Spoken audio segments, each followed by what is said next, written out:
బాగా లావుగా ఉండేవాళ్ళు ఎవరైనా సరే ఫస్ట్ యోగా చేయటానికి బద్దకిచ్చేసి నాకెక్కడ శరీరం వంగుతుందండి ఇంత లావునున్నాను అంటారు. ఓకే, సరే ఎట్లాంటి సన్నగా ఉండేవాళ్ళు కానీ లావుగా ఉండేవాళ్ళు కానీ ఎవరైనా సరే కూడా యోగా చేయొచ్చు.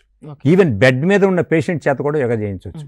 అంటే యోగా చేయటం అనేది ఎక్కడికి ఎంత సాధ్యం అవుతుందో అంతవరకు చేయించగలిగేటువంటి గురువు, సర్టిఫైడ్ గురువు కానీ మంచి గురువు ఉంటే తప్పకుండా చేయొచ్చు.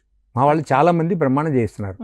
అతి గంటన్నర కాకుండా ఈ మధ్య కొత్తగా ఫార్ములా పెట్టాం, యోగా 24 అని మా కేఎంఆర్. అంటే 24 మినిట్స్లో యోగాని మొత్తం కూడా పూర్తి చేయటం ఎట్లా. మార్నింగ్ ఒక 24 మినిట్స్, ఈవినింగ్ 24 మినిట్స్. యావరేజ్ మీద నెల మొత్తం మీద 1.5-2 kgs తగ్గుతారు వెయిట్.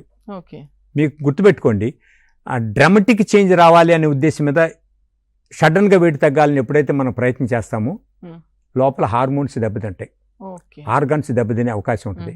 తర్వాత ఆపిన తర్వాత విత్ ఇన్ 15 daysలో మళ్ళీ స్పీడ్గా వెయిట్ పుటాన్ కావడం జరుగుతుంది.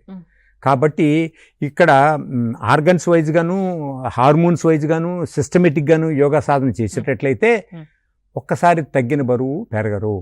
ఎప్పుడు కూడా యోగా సాధన ద్వారా నెలకు 3 kgs తగ్గాలి అనే ప్రామాణికం పెట్టుకుంటే సంవత్సరం మొత్తం 12-36 అనుకుంటే కనీసం 20 kgs తగ్గుతారు. 20 kgs తగ్గటానికి కొన్ని లక్షల రూపాయలు ఖర్చు పెడుతున్నాం బయట వాడు చేసే వాటిలో, కానీ దీంట్లో సాధ్యం అవుతుంది. గమ్మత్తైన విషయం ఏంటంటే బరువు తగ్గటమే కాకుండా physical, mental and emotional stress అనేది తగ్గుతుంది, ఎమోషనల్ ఇంటెలిజెన్స్ అనేది పెరుగుతుంది.